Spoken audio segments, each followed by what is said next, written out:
Good morning or good afternoon, whatever time it is in your area. Today we're going to read the Salamander Room. Brian found a salamander in the woods. It was a little orange salamander that crawled through the dry leaves of the forest floor. The salamander was warm and cozy in the boy's hands. "Come live with me," Brian said. He took the salamander home.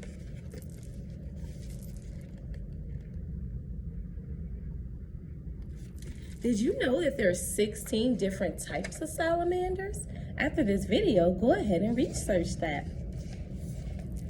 "Where will he sleep?" his mother asked. "I will make him a salamander bed to sleep in.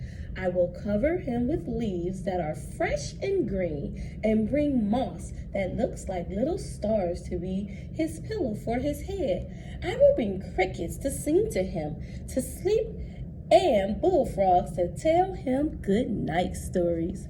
What's your favorite good night story?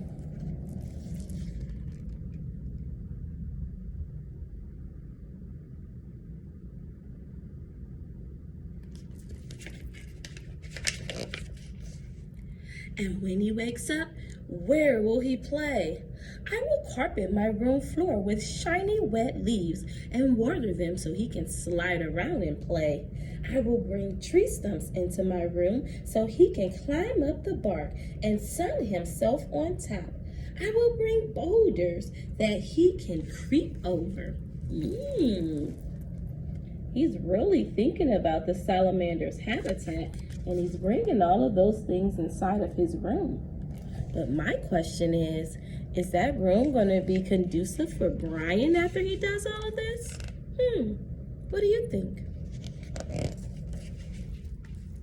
He will miss his friends in the forest.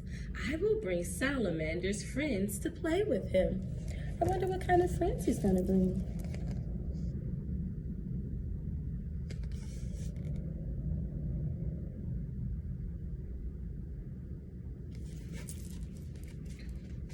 He's gazing out of the window.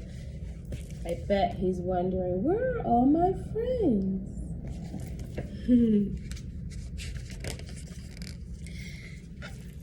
They will be hungry.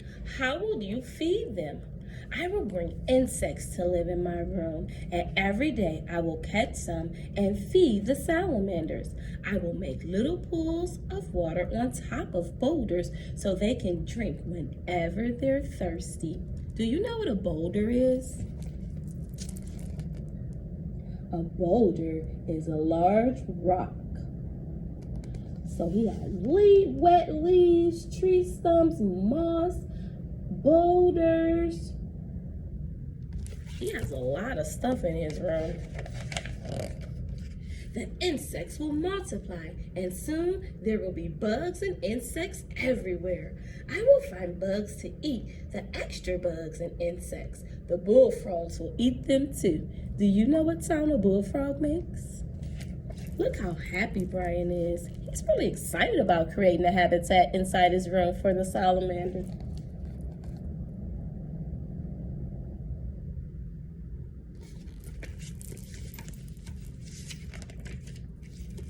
Where will the birds and the bullfrogs live? I will bring trees for the birds to roost in and make ponds for the frogs. Now let's think about that for a moment. Should he really have a pond inside of his bedroom?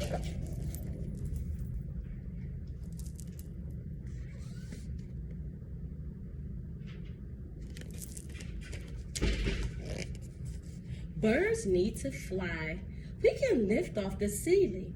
They will sail out in the sky, but they will come back to my room when it is time for dinner because they will know that the biggest, juiciest insects live there. Brian really knows his facts about different types of animals and birds because he's trying to accommodate not only the salamander, but he's also trying to accommodate the other animals that he brought inside. But the trees, how will they grow? The rain will come through the open roof, and the sun too. The vines will creep up the walls of my room, and ferns will grow under my bed. There will be a big white mushrooms and moss like little stars growing around the tree stumps that the salamanders can climb on. I wonder how old Brian is, because he really has this all thought out. He's really into nature. Some people love nature. Love, love, love it. And you, where will you sleep? I will sleep under a bed in the stars, with the moon shining through the green leaves of the trees. Owls will hoot and crickets will sing. And next to me, on the boulder with its head resting on soft moss, the salamander will sleep. Seems like Brian has a sleeping buddy. Some of you may have a teddy bear that you cuddle up with at night. Brian has a sleeping salamander buddy. That's interesting. The end. I would love to hear your thoughts on what you thought about the salamander room. Don't be shy. Leave a comment below. All right, until next time, friends. Happy reading.